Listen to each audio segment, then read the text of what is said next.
Hello everyone, मेरा नाम संस्कृति है। एमपीपीएससी मेंस 2025 की हमने वीडियो सीरीज स्टार्ट की है, जिसके अंतर्गत हमने इकोनॉमिक्स के पेपर से स्टार्ट किया है, पेपर 3 और उसके यूनिट 2, जिसका एक लेक्चर आ चुका है। आप देख सकते हैं उसको जाके, जिसमें हम लोगों ने राजकोषीय नीति क्या होती है, कितने प्रकार के डेफिसिट होते हैं, वो सब हमने समझा है। आज से हम आगे बढ़ते हैं। घाटे का वित्तीयन या डेफिसिट फाइनेंसिंग क्या होती है? देखो, मैंने डेफिसिट का मतलब यही बताया था कि जब सरकार का खर्च ज्यादा है आय से, तो वो जो खर्च ज्यादा होने से खर्च ज्यादा है और आय कम है, तो उसके बीच का जो गैप है उसे ही हम क्या बोलते हैं? घाटा बोलते हैं या फिर डेफिसिट बोलते हैं। अब इस डेफिसिट को फाइनेंस करना, देखो इसकी परिभाषा से समझते हैं कि एक ऐसी स्थिति जब सरकार का खर्च उसकी आय से ज्यादा होता है, तो इस अंतर को पूरा करने के लिए सरकार जिन जिन स्रोतों से पैसा इकट्ठा करती है उस डेफिसिट की भरपाई के लिए, इसे ही हम क्या बोलते हैं? डेफिसिट फाइनेंसिंग, यानी कि घाटे का वित्तीय। अब हम देखते हैं कि किन किन तरीकों से हम जो है वो इस घाटे को कम कर सकते हैं। ठीक है, तो सबसे पहला जो तरीका है वो है टैक्स में वृद्धि करके, करों की दर में वृद्धि करके। कैसे? तो गवर्नमेंट ने टैक्स रेट बढ़ा दी। टैक्स रेट बढ़ाने से गवर्नमेंट के पास क्या होगा? रेवेन्यू रिसिप्ट बढ़ जाएगी और उससे क्या कर सकती है गवर्नमेंट? अपने घाटे की पूर्ति कर सकती है। पर इधर मैंने इन सब के प्रभाव भी लिखते गए हैं, कि जिससे आपको समझ में आएगा कि अगर हमने टैक्स की दर में बहुत ज्यादा वृद्धि कर दी तो उसका प्रभाव क्या हो सकता है? कर चोरी बढ़ सकती है, टैक्स इवेजन इससे बढ़ सकता है। सेकंड, और क्या तरीका हो सकता है कि गवर्नमेंट पैसा जुटाए घाटे की पूर्ति के लिए? तो दूसरा तरीका हो सकता है आंतरिक बाजार उधारी, इंटरनल मार्केट से बोरोइंग करेगी गवर्नमेंट। क्या करेगी गवर्नमेंट? तो गवर्नमेंट ने एक तो दो तरीके हो सकते हैं, या तो गवर्नमेंट क्या कर ले, बैंक से जाके पैसा ले ले, और दूसरा तरीका हो सकता है कि अपनी सिक्योरिटीज जो है वो आरबीआई निकाल दे गवर्नमेंट के नाम से। तो ट्रेजरी बिल है, सिक्योरिटीज है, गवर्नमेंट सिक्योरिटीज वो निकाल सकती है। अगर गवर्नमेंट ने इंटरनल बोरिंग की और बैंक से इंटरनल बोरिंग करी, तो अब देखो, बैंक जो है वो पैसा किसको देगी? गवर्नमेंट अगर एक तरफ पैसा लेने आ रही है और एक तरफ आम जनता पैसा लेने आ रही है, तो बैंक जो है वो ज्यादा विश्वास किस पे कर पाएगी? गवर्नमेंट पे। तो पैसा किसको देगी? गवर्नमेंट पे देगी। गवर्नमेंट को देगी। हाई इंटरेस्ट रेट कौन पे कर सकता है? गवर्नमेंट पे कर सकती है। तो सारा पैसा जो है वो गवर्नमेंट लोन के रूप में ले लेगी। ठीक है, सारा पैसा गवर्नमेंट ले लेगी, तो क्या होगा कि जो आम जनता है उनको तो लोन मिल ही नहीं पाएगा। वो लोग क्या होंगे? इससे बाहर हो जाएंगे। इसे ही क्या बोलते हैं? Crowding out. तो क्राउडिंग आउट इफेक्ट क्या है? जब गवर्नमेंट इंटरनल बोरोइंग करती है, तो बैंक अपनी इंटरेस्ट रेट को बहुत हाई कर देती है, क्योंकि बैंक को ये तो पता है कि गवर्नमेंट को पैसा तो लेगी सही गवर्नमेंट। ठीक है, तो उसको पता है कि गवर्नमेंट हाई इंटरेस्ट रेट पे भी करेगी। ठीक है, तो वो इंटरेस्ट रेट बहुत ज्यादा हाई कर देती है, जिससे क्या होता है कि वो पैसा सिर्फ गवर्नमेंट ले पाती है, और दूसरी जनता जो आम जनता होती है जिनको लोन वगैरह चाहिए वो ले ही नहीं पाते। और ऐसी भीड़ क्या हो जाती है? बाहर हो जाती है इससे। इसे ही क्राउडिंग आउट इफेक्ट कहते हैं। तो जब भी गवर्नमेंट इंटरनल बोरोइंग करती है बैंक्स वगैरह से, तो फिर क्राउडिंग आउट इफेक्ट इसका प्रभाव देखने को मिलता है। इस साइड सारे प्रभाव भी बताए हैं। ठीक है, फिर बाहरी उधार करके गवर्नमेंट एक्सटर्नल जो है वो बोरिंग भी कर सकती है। पर एक्सटर्नल बोरिंग की लिमिट क्या है? कि एक सीमित सीमा तक ही जो है वो गवर्नमेंट बोरिंग कर सकती है, बहुत ज्यादा तो हर देश कोई लोन नहीं दे देगा। ठीक है, तो इसका प्रभाव ये हो सकता है। और चौथा है नई करेंसी छापना। ये सबसे वर्स्ट सिचुएशन, जब इकोनॉमी में सबसे बेकार अब कोई रास्ता नहीं बचा, तब नई करेंसी छापी जाती है। और इसका जो है वो प्रभाव क्या होता है कि इससे इन्फ्लेशन बहुत ज्यादा बढ़ जाता है, क्योंकि मार्केट में ऑलरेडी करेंसी है और ज्यादा करेंसी जो है वो एकदम से अगर आ जाती है, तो क्या होता है? इन्फ्लेशन बढ़ जाता है। तो नई करेंसी छापने से इन्फ्लेशन बढ़ जाएगा। तो घाटे के वित्त पोषण के तरीके बताए हैं इस साइड, कि करों में वृद्धि करके, आंतरिक बाजार से उधारी करके गवर्नमेंट अपने घाटे को भर सकती है, बाहर से उधारी करके घाटे को भर सकती है, या फिर नई करेंसी छाप के। पर इनके दुष्परिणाम, या फिर हम लिख सकते हैं कि प्रभाव क्या क्या हो सकते हैं, ये इस साइड मैंने बताया है। आगे बढ़ते हैं। यहाँ पर है कि डेफिसिट को मॉडरेट रखना क्यों जरूरी है। मतलब कि ना तो बहुत ज्यादा बढ़े ना बहुत ज्यादा घटे, ऐसा क्यों चाहिए? क्योंकि large deficit sustainable economic growth को कम कर देता है। ठीक है, सस्टेनेबल इकोनॉमिक ग्रोथ को कम कैसे करेगा? क्योंकि अगर आज हमने कर्ज लिया है, तो वो कर्ज का भुगतान आगे आने वाली फ्यूचर जनरेशन को भी करना पड़ता है। ठीक है ना, हम देखते हैं कि आज से जो है वो, मतलब 2-3 साल हम देखें कि 2-3 मतलब बहुत पुरानी अगर किसी गवर्नमेंट ने कर्ज लिया है, तो उस कर्ज को अभी भी, यानी आज की गवर्नमेंट भी पे कर रही है। ठीक है ना, मतलब पुराने कर्ज को फ्यूचर जनरेशन भी जो है वो पे कर रही है। तो एक तो इसका नुकसान ये होता है, और तीसरा क्या है? गवर्नमेंट की लाइबिलिटी बढ़ जाती है। अगर बहुत सारी जगहों से गवर्नमेंट ने पैसा ले लिया, तो गवर्नमेंट की लाइबिलिटी इतनी बढ़ जाती है कि वो विकास पे ध्यान नहीं दे पाती। तो इसलिए हमको डेफिसिट को मॉडरेट रखना जरूरी है। आगे बढ़ते हैं। अब आता है पब्लिक डेट। पब्लिक डेट यानी कि सार्वजनिक ऋण, तो मैंने आपको उसी दिन बताया था कि राजकोषीय नीति में एक तो हम ये देखते हैं कि गवर्नमेंट को पैसा कहाँ कहाँ से मिल रहा है, दूसरा हम देखते हैं गवर्नमेंट पैसा कहाँ कहाँ मतलब गवर्नमेंट का खर्च देखते हैं, और तीसरा हम देखते हैं कि गवर्नमेंट उस खर्च की पूर्ति के लिए जो एक्स्ट्रा खर्च हो रहा है उसकी पूर्ति के लिए जो डेट लेती है, ऋण लेती है, वो हम देखते हैं। इन तीनों को मिला के हम फिस्कल पॉलिसी कहते हैं। तो देखेंगे कि सार्वजनिक ऋण यानी कि पब्लिक डेट क्या होता है। तो सरकार के द्वारा लिया गया कर्ज ही सार्वजनिक ऋण कहलाता है। अब गवर्नमेंट दो तरह से ऋण लेती है, एक तो इंटरनल बोरोइंग करती गवर्नमेंट, जो मैंने आपको अभी बताया, आंतरिक ऋण मतलब देश के भीतर ही वो कोशिश करती है कि पैसे जुटाने का, और दूसरा होता है बाहरी ऋण, मतलब कि कोई बाहर दूसरे देश से जब गवर्नमेंट पैसा लेती है विदेशों से, तो इसे हम बोलते हैं एक्सटर्नल बोरोइंग। इंटरनल बोरोइंग में अभी मैंने बताया था कि आरबीआई के द्वारा गवर्नमेंट गवर्नमेंट सिक्योरिटीज छपवाती है। तो आरबीआई जो है वो गवर्नमेंट के नाम से गवर्नमेंट सिक्योरिटीज छापती है और मार्केट में, जिसको बोलते हैं ओपन मार्केट ऑपरेशन, ठीक है, जिसमें क्या करती है गवर्नमेंट सिक्योरिटीज बेची जाती है और लोग उसको खरीदते हैं, उस सिक्योरिटी के बदले लोगों से वो पैसा लेती है गवर्नमेंट। तो ये भी एक इंटरनल बोरोइंग का तरीका है, क्योंकि गवर्नमेंट को वो पैसा कभी ना कभी तो चुकाना है लोगों को, इसलिए। दूसरा आता है स्मॉल सेविंग स्कीम लाइबिलिटी। इसका मतलब ये होता है कि जो हम छोटी छोटी स्मॉल सेविंग्स, जैसे कि हम पोस्ट ऑफिस में पैसा जमा करते हैं, या फिर जो पीएफ वगैरह होता है, ठीक है ना, जो लोग काम करते हैं गवर्नमेंट एम्प्लॉय वगैरह होते हैं, तो उनका जो पीएफ कटता है, तो ये सब पैसा जहाँ जाता है वो गवर्नमेंट के अंडर ही है, मतलब गवर्नमेंट को इनकी गवर्नमेंट जो है वो लाइबल है ना, लाइबिलिटी है गवर्नमेंट की पैसा देने की। दोबारा अगर अब पीएफ का पैसा कट रहा है तो गवर्नमेंट जो है उसकी लाइबिलिटी बन जाती है कि वो पीएफ का पैसा बाद में दे, ठीक है। तो ये वाला पैसा भी एक इंटरनल बोरोइंग ही माना जाएगा। इसके अलावा प्रिंटिंग अ न्यू करेंसी, ठीक है, तो देश में नई करेंसी छापती है आरबीआई। तो ये तीनों तरीके क्या है, इंटरनल बोरोइंग के। अब हम देखते हैं कि गवर्नमेंट बाहरी ऋण कैसे लेती है। तो पहला है बायलेटरल तरीके से। बायलेटरल मतलब क्या होगा, किसी एक देश से, जैसे हमने यूएसए से पैसा लिया, तो ये क्या होगा, बायलेटरल तरीका होगा एक्सटर्नल बोरोइंग का। एक होता है मल्टीलेटरल। मल्टीलेटरल का मतलब है कि बहुत सारे देशों का कोई ग्रुप है और अगर हम उससे पैसा ले रहे हैं, जैसे आईएमएफ है, बहुत सारी कंट्रीज है इसमें, तो हम उससे पैसा ले रहे हैं, तो ये क्या होगा, मल्टीलेटरल होगा। इसके अलावा एनआरआई डिपॉजिट, ये भी होता है। अगर एनआरआई डिपॉजिट है तो गवर्नमेंट की लाइबिलिटी बनती है ना उनको दोबारा पैसे चुकाने की, अगर उनके डिपॉजिट है तो वो भी कहीं ना कहीं एक्सटर्नल बोरोइंग में आ जाएगा। कमर्शियल बोरोइंग भी करती है, मसाला बॉन्ड वगैरह इसमें आता है। तो ये दो तरीके होते हैं कि गवर्नमेंट अपने पैसे को, डेट को कम करने के लिए कैसे कैसे बोरो करेगी। आगे बढ़ते हैं। अब आता है डेट टू जीडीपी रेशियो। ऐसे कुछ टर्म्स आ जाएंगे दो दो नंबर में और वो अपने को लिखना, ऐसे क्वेश्चन आते हैं एग्जाम में, ठीक है। तो अच्छे से हमको समझ में आना चाहिए, अपने आप ही हम उसकी परिभाषा लिख सकते हैं।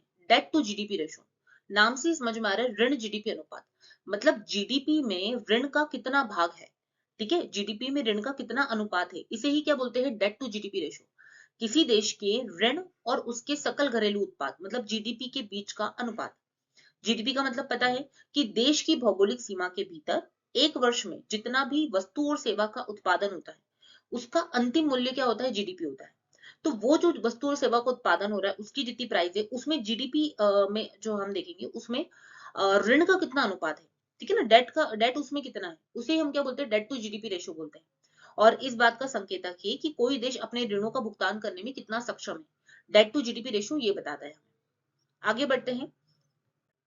अब है एफआरबीएम एक्ट, सॉरी ये थोड़ा ब्लर हो गया है पर दिख जाएगा। एफआरबीएम एक्ट का फुल फॉर्म क्या है, fiscal responsibility and budget management act. ये क्यों आया था, तो कहीं ना कहीं राजकोषीय नीति में सुधार के लिए ये एक्ट लाया गया था। कब आया था ये, 2003 में इस एक्ट को लाया गया था। और इस एक्ट में कुछ एम बताए गए हैं कि क्या क्या फॉलो करना है गवर्नमेंट को। तो उन्होंने बोला कि सरकार को एक लिमिट से ज्यादा उधार नहीं लेना चाहिए, क्योंकि अगर बहुत ज्यादा गवर्नमेंट उधार ले लेती है तो गवर्नमेंट की लायबिलिटी इतनी बढ़ जाएगी कि गवर्नमेंट कहाँ कहाँ पैसा जो है फिर कैसे चुकाएगी। तो एक लिमिट से ज्यादा तो बोरो करना नहीं चाहिए। दूसरा उन्होंने क्या बोला कि गवर्नमेंट को कंजप्शन के लिए उधार नहीं लेना चाहिए। इसको हम एग्जाम्पल से समझते हैं कि हमने अगर 1 लाख रुपए जो है वो किसी से लोन लिया है, और उस 1 लाख रुपए के लोन को घर के खर्च के लिए, घर के खाने की पूर्ति के लिए, घर की बेसिक आवश्यकताओं की पूर्ति के लिए खर्च कर दिया। यही उन्होंने बोला है कि गवर्नमेंट को कंजप्शन के लिए पैसा नहीं लेना चाहिए। अगर गवर्नमेंट बाहर से पैसा उधार ले भी लिए, आईएमएफ से लोन लिया है गवर्नमेंट ने, यूएसए से कहीं से लोन लिया है, जापान से लिया है, तो वो पैसों का यूज गवर्नमेंट कैपिटल जनरेशन के लिए करे। उससे गवर्नमेंट कुछ ना कुछ ऐसा इन्वेस्टमेंट करे जिससे कि इकोनॉमी की ग्रोथ हो, ठीक है। तो कंजप्शन के लिए पैसा उधार नहीं लेना चाहिए। तीसरा, केवल असेट को क्रिएट करने के लिए बोरो किया जाना चाहिए, वही मैंने आपको अभी बताया। इसके अलावा इंटरनल डेट की लिमिट सेट होना चाहिए, क्योंकि मैंने अभी आपको बताया कि इंटरनल डेट अगर बहुत ज्यादा ले लोगे तो क्राउडिंग आउट इफेक्ट हो जाएगा।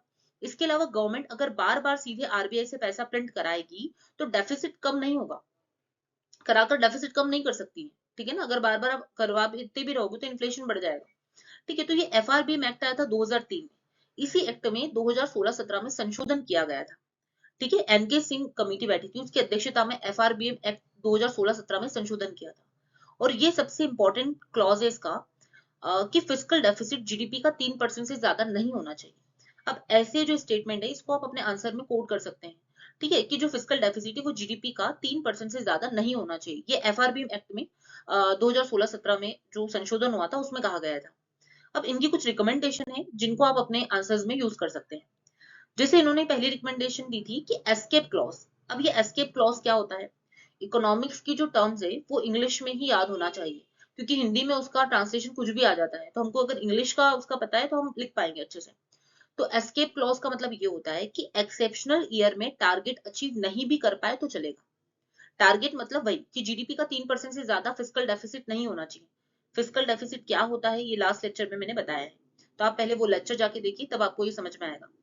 इसमें क्या बोला है एस्केप क्लॉज में कि एक्सेप्शनल ईयर, जैसे 2020 2021 ये कैसे थे एक्सेप्शनल ईयर, क्योंकि इसमें कोरोना आ गया था। तो ऐसे साल जहां पर एकदम कोई ट्रेजेडी हो गई हो, ठीक है, कोई आपातकाल या कुछ भी ऐसी सिचुएशन आ गई है, तो उस समय आप अपने टारगेट को अगर अचीव नहीं कर पाते तो चलेगा। ठीक है। दूसरा, इसने रिकमेंड किया था कि नई राजकोषीय परिषद बनाई जाए। तीसरा, इन्होंने बोला था कि डेट टू जीडीपी रेशो, अभी हमने देखा कि जीडीपी में डेट का कितना पोर्शन है, इसे हम डेट टू जीडीपी रेशो बोलते हैं। तो इन्होंने रिकमेंड किया था कि सेंटर में जो है वो 40% से ज्यादा नहीं होना चाहिए, और स्टेट में जो है वो 20% से ज्यादा नहीं होना चाहिए। इसके बाद इन्होंने बोला कि यदि ग्रोथ बढ़ती है तो फिस्कल डेफिसिट में 0.5% की कमी होना चाहिए, और यदि ग्रोथ घटती है तो 0.5% की वृद्धि। मतलब इतना ही फ्लक्चुएशन होना चाहिए कि 0.5% या तो कम हो जाए या बढ़ जाए, मतलब 3% से ज्यादा बढ़ना नहीं चाहिए। इनका कहने का मतलब ये है। तो ऐसे जो रिकमेंडेशन है वो हम आंसर्स में यूज कर सकते हैं। आगे बढ़ते हैं। अब हम देखते हैं टैक्सेशन, क्योंकि राजकोषीय नीति में हमने इसमें है आगम, लोक व्यय, कराधान, ये सारी चीजें हैं। अब आगम, लोक व्यय ये हम उसमें पढ़ चुके हैं। राजकोषीय नीति में मैंने बताया था कि आगम का मतलब यही है कि गवर्नमेंट को कहाँ कहाँ से प्राप्ति हो रही है, तो रेवेन्यू रिसिप्ट और कैपिटल रिसिप्ट, वही होगा आगम के अंतर्गत आएगा। ठीक है। और लोक व्यय में एक्सपेंडिचर, तो रेवेन्यू एक्सपेंडिचर और कैपिटल एक्सपेंडिचर, तो वो मैंने आपको उस टाइम समझा दिया था, उसी को आपको परिभाषा के रूप में लिखना है। आगे देखते हैं हम टैक्सेशन, यानी कि कराधान क्या होता है। कराधान एक ऐसी प्रणाली होती है जिसमें सरकार नागरिकों को शुल्क के भुगतान के लिए बाध्य करती है, इसे ही हम टैक्सेशन बोलते हैं। अब हमारे लिए इंपॉर्टेंट क्या है कि टैक्स कितने प्रकार के होते हैं। तो दो प्रकार के टैक्स होते हैं, एक होता है डायरेक्ट टैक्स और एक होता है इनडायरेक्ट टैक्स। इसको समझना। इसमें कराघात यानी कि इंसिडेंट ऑफ टैक्स और करापात यानी कि इम्पैक्ट ऑफ टैक्स एक ही व्यक्ति पर होता है। इसका सबसे अच्छा एग्जांपल है इनकम टैक्स। इसको समझना, अगर किसी व्यक्ति पर A% पे इनकम टैक्स लगाया गया है, ठीक है, तो उसी व्यक्ति को इनकम टैक्स भरना है। मतलब इंसिडेंट ऑफ टैक्स मतलब जिस पर टैक्स लगाया गया है, और इम्पैक्ट ऑफ टैक्स मतलब कि जिस पर उस टैक्स का प्रभाव पड़ रहा है वो एक ही व्यक्ति है। ठीक है ना, अगर अंबानी पे टैक्स लगाए तो अंबानी को ही टैक्स पे करना है। ठीक है, वो अपने टैक्स को ट्रांसफर नहीं कर सकता, किसी और व्यक्ति पर नहीं डाल सकता, तो इसे क्या बोलते हैं डायरेक्ट टैक्स। इसका एग्जाम्पल क्या है, आयकर और निगम कर। दूसरा होता है इनडायरेक्ट टैक्स, अप्रत्यक्ष कर क्या होता है, इसमें कराघात और करापात यानी कि इंसिडेंट ऑफ टैक्स मतलब जिस पे टैक्स लगाया जा रहा है, और इम्पैक्ट ऑफ टैक्स जिस पर उस टैक्स का प्रभाव पड़ रहा है, वो अलग अलग व्यक्ति होंगे। इसका एग्जाम्पल है जीएसटी। जैसे कि समझना कि होटल में जो जितनी भी डिशेस वगैरह होती है उस पर जितनी भी डिश होती है उन पे जीएसटी लगता है। ठीक है, तो जीएसटी लगा तो उस डिश पर उस जीएसटी को पे किसने किया, वो जीएसटी के पैसे जो है वो हमसे वसूले जाते हैं ना, हम लोग जो है अगर उस डिश को खाते हैं तो फिर उसको हमको पे करना पड़ता है, मतलब जो बिल आता है उसमें जीएसटी इंक्लूड होकर आता है और हमको पे करना पड़ता है। मतलब कराघात तो क्या लगा होटल पे, ठीक है ना, उस डिश पर जो है वो टैक्स लगा। पर करापात यानी कि जो इम्पैक्ट पड़ा वो हम पे पड़ा, क्योंकि हमें उसको पे करना पड़ा। तो इसमें कराघात और करापात अलग अलग व्यक्ति ऊपर लगता है। एग्जाम्पल क्या है, जीएसटी है या फिर कस्टम ड्यूटी है। तो ये हमको अच्छे से समझ में आना चाहिए कि कराघात क्या होता है, करापात क्या होता है, इनडायरेक्ट टैक्स और डायरेक्ट टैक्स में क्या डिफरेंस होता है। आगे बढ़ते हैं। अब आता है कि importance of taxation for government. Government के लिए टैक्सेशन क्यों इंपॉर्टेंट है, क्यों गवर्नमेंट टैक्स लेती है। तो सरकारी खर्चों के लिए गवर्नमेंट जितनी भी स्कीम्स लेकर आ रही है, जितना भी खर्च कर रही है, जितना भी डिफेंस पे खर्च कर रही है, हेल्थ पे, एजुकेशन पे, गवर्नमेंट जितना भी नेशनल सिक्योरिटी के लिए खर्च कर रही है, वो सब क्या है, उसके लिए पैसा चाहिए, तो राजस्व जुटाने के लिए। दूसरा, सोशल और इकोनॉमिक वेलफेयर के लिए, अभी मैंने बताया। ठीक है ना, जितनी भी स्कीम्स, पेंशन की स्कीमें, ठीक है ना, तो ये सब निकालती है इसके लिए। इसके अलावा आर्थिक असमानता को दूर करने के लिए। तो हमारे प्रोग्रेसिव टैक्सेशन सिस्टम है, मैं आगे बताऊंगी क्या होता है। तो इसके लिए जो है ठीक है ना, मतलब अमीरों से पैसा लेके जो है टैक्स ज्यादा लेके गरीबों पे खर्च करती है। तो आर्थिक असमानता को कम करने के लिए, अर्थव्यवस्था को आगे बढ़ाने के लिए, सरकार के कर्ज को कम करने के लिए, ये सारे तरीके होते हैं। इन सारी चीजों के लिए गवर्नमेंट जो है वो टैक्स लगाती है। आगे बढ़ते हैं। अब देखते हैं कि करारोपण की विधियां यानी कि टैक्सेशन की क्या क्या मेथड होती है। तो पहली आती है प्रोग्रेसिव टैक्स सिस्टम। ये जो ऐसे टर्मिनोलॉजी है वो ऐसे पूछ ली जाती है दो दो नंबर में, तो हमको समझ में आना चाहिए कि प्रगतिशील कर प्रणाली का मतलब क्या है। तो जैसे जैसे आय में वृद्धि होगी, जैसे जैसे आय में प्रगति होगी, वैसे वैसे टैक्स की रेट भी बढ़ते जाएगी। ठीक है, तो ये हमको पता होना चाहिए कि प्रगतिशील कर प्रणाली का मतलब है कि जैसे जैसे आय में वृद्धि हो रही है, वैसे वैसे टैक्स की रेट भी क्या हो रही है, हाई होती जा रही है। इसे क्या बोलते हैं, प्रगतिशील कर प्रणाली। और इंडिया में यही कर प्रणाली है कि जो व्यक्ति जितना ज्यादा पैसा कमाएगा, टैक्स भी उससे उतना ही ज्यादा लिया जाता है। टैक्स की स्लैब्स है हमारे यहाँ, तो सबसे ज्यादा जो है वो टैक्स उन्हीं पर लिया जाएगा जो ज्यादा पैसे कमा रहा है। तो इंडिया में ये वाला सिस्टम है, प्रोग्रेसिव टैक्स सिस्टम। आगे देखते हैं सेकंड जो सिस्टम होता है जिसे हम बोलते हैं प्रतिगामी कर प्रणाली, यानी कि रिग्रेसिव टैक्स सिस्टम। ये क्या होता है, यदि कर की दर आय में वृद्धि के साथ घटती, मतलब जैसे जैसे आपकी आय बढ़ रही है वैसे वैसे आपसे टैक्स कम लिया जाता है, तो इसे क्या बोलते हैं, रिग्रेसिव टैक्स सिस्टम। ठीक है, तो ये हमने देख लिया कि करारोपण की विधियां। आगे बढ़ते हैं। अब जीएसटी समझ लेते हैं कि क्या होता है। तो ये वस्तु एवं सेवा के उपयोग पर लगाया जाने वाला इनडायरेक्ट टैक्स है। ठीक है ना, जितनी भी इनडायरेक्ट टैक्स थे, लगभग लगभग इनडायरेक्ट टैक्स, क्यों, क्योंकि कुछ अभी भी है, जैसे कस्टम ड्यूटी वगैरह तो अभी भी लग रही है। तो कुछ इनडायरेक्ट टैक्सेस जो है उनको मिला के जो है वो एक टैक्स लेकर आए हैं जिसे बोलते हैं GST, goods and service tax, वस्तु एवं सेवा कर। ये कब आया था, 1 जुलाई 2017 से इसे लागू किया गया। 101 कॉन्स्टिट्यूशन अमेंडमेंट से इसे लाया गया था। आर्टिकल 279 ए, जिसमें जीएसटी परिषद दी गई है। तीन प्रकार के जीएसटी होते हैं, एक तो सेंटर में लगता है जिसे बोलते हैं सीजीएसटी, एक स्टेट में लगता है जिसे बोलते हैं एसजीएसटी, और एक आईजीएसटी होता है यानी इंटर जीएसटी, जो स्टेट और सेंटर दोनों में लगेगा। ठीक है, इनकी स्लैब्स होती है 0%, 5%, 12%, 18%, 28%। मतलब जितना लग्जरी वाला गुड होगा, उनपे गुड्स होंगे उनपे ज्यादा टैक्स लगेगा। ठीक है, इसलिए ऐसी स्लैब्स बांटी गई है। आगे बढ़ते हैं। अब ये दो टर्म्स है, इसको समझना। एक होता है सेस यानी कि उपकर, और एक होता है सरचार्ज यानी कि अधिभार। ये क्या होता है, हम इसको इनके डिफरेंस देखेंगे तो अपने आप समझ में आएगा। सेस जो होता है वो टैक्स ऑन टैक्स होता है, मतलब टैक्स पर टैक्स लगाया जाता है। जबकि सरचार्ज क्या होता है, ये एक्स्ट्रा बर्डन होता है। हमेशा जो सेस होता है, जो उपकर होता है, वो किसी विशेष उद्देश्य से लगाया जाता है। एग्जाम्पल दिया है मैंने, स्वच्छता, स्वच्छ भारत उपकर, शिक्षा उपकर। तो इसके पीछे किसी ने कोई ना कोई मोटो है, कोई ना कोई उद्देश्य है, कोई ना कोई एम है, जिसके पीछे ये सेस लगाया जा रहा है। पर अधिभार क्या होता है, इसका कोई पर्टिकुलर उद्देश्य नहीं है। ठीक है ना, एक्स्ट्रा चार्जेस होते हैं। अधिभार क्या होता है, एक्स्ट्रा बर्डन होता है, तो बिना किसी उद्देश्य के लगाया जाता है। इसका पैसा, अब सेस यानी उपकर है, इसका पैसा भारत की संचित निधि में जाता है, क्योंकि इसके पीछे किसी न किसी चीज का उद्देश्य है, इसलिए पैसा संचित निधि पे आएगा। पर सरचार्ज का पैसा तो पब्लिक अकाउंट में जाता है। ठीक है, इसलिए सेस के पैसे को निकालने के लिए आपको पार्लियामेंट की अनुमति नहीं होती है, गवर्नमेंट को, सॉरी, गवर्नमेंट को अनुमति लेनी पड़ती है पार्लियामेंट से। पर अधिभार का पैसा अगर निकालना है तो उनको पार्लियामेंट से अनुमति नहीं लेनी पड़ती। इसके बाद क्या आएगा, सेस सभी पर लगेगा। अगर स्वच्छ भारत उपकर है, शिक्षा उपकर है, तो वो सभी पर लगेगा। ठीक है, चाहे वो अमीर हो गरीब हो, क्योंकि इनडायरेक्ट टैक्स में भी इंक्लूड हो जाएगा। ठीक है, पर जो सरचार्ज है वो सब पे नहीं लगता। एग्जाम्पल है, जैसे ईंधन अधिभार लगता है। ठीक है ना, फ्यूल पर कई बार सरचार्ज लग जाते हैं, क्रेडिट कार्ड पे कई बार सरचार्ज लगते हैं।